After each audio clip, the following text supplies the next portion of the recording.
Let's take a short break and play a game. I play against each one of you.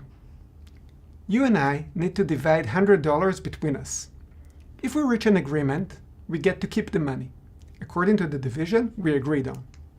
If not, the money is not given to us. The only problem is that we have only one shot. Now, because I am the professor, I will be the one to make the offer. This game was based on a real experiment known as the Ultimatum game.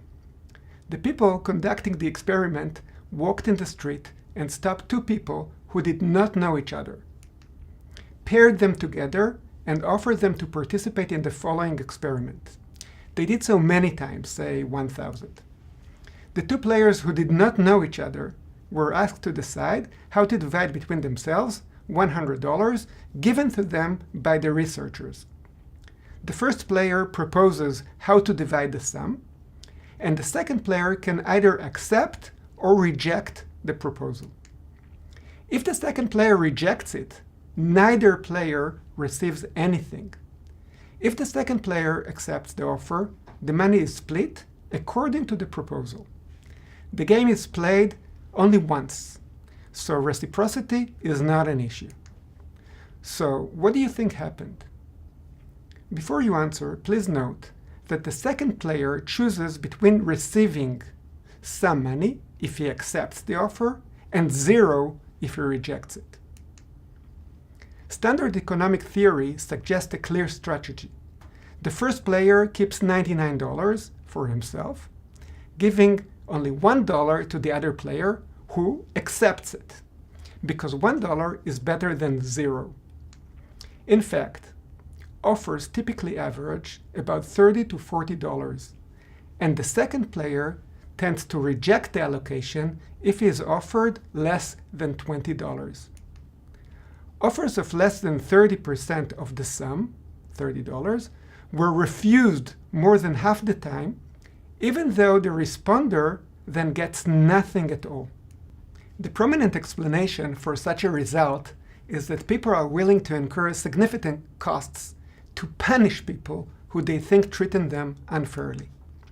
People may feel they prefer to get nothing if accepting the income offered to them would result in their relative position getting worse.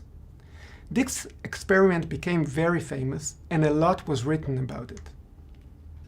The major criticism was that $100 was not a significant enough amount of money, so that we cannot learn much from this experiment that would be useful for designing government policy, because the sums involved in real-life policies are much greater. The researcher could not find the budget to give everyone participating large sums of money. Even giving each pair $100 totaled it maybe $100,000, as you need to do it many times to make it statistically meaningful. Giving much more than $100 would be too expensive for any researcher to finance. So how do you think they solved the problem? Those of you who are familiar with the experiment, please keep quiet and don't spoil it for the others. Well, joking, of course. Well, they did the experiment in India, where $100 years ago was a huge amount for most people participating in the experiment. And later it was done throughout the world, including in lots of poor countries. The results barely changed. In games played in poor countries, offers were rejected even when the dollar payoffs were a substantial fraction of the subject's annual income. You might ask yourself whether experiments with individuals indicate anything about government behavior in similar situations. The truth is that we do not know, because we cannot run such experiments with real governments. But these experiments form our best prediction tool. What is important in this experiment to us in this course is that we see that the intuitive appeal of the notion of equality does not require treating it as a separate requirement that comes in addition to what the individuals believe is well-being. In fact, we find equality to be important because we have an individual preference for equality. We're even willing to sacrifice some consumption in order to punish people who create inequality. Look at your choices during the game.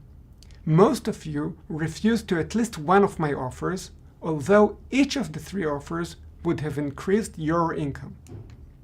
So, why do some scholars argue that equality and a few other values or principles are important per se, regardless of their effect on individuals' well-being? I think it has to do with practical, not moral, reasons. These principles may be useful as shortcuts or proxies. It is difficult to guide behavior that promotes well-being. It may be too abstract. It is easier to follow various rules, in most cases promote well-being, such as equal division of income, insisting on due process, etc.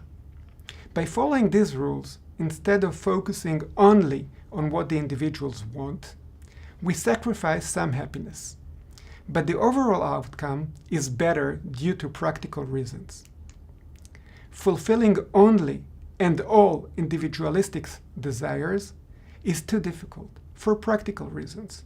So we follow some rules, achieving what is known as the second best.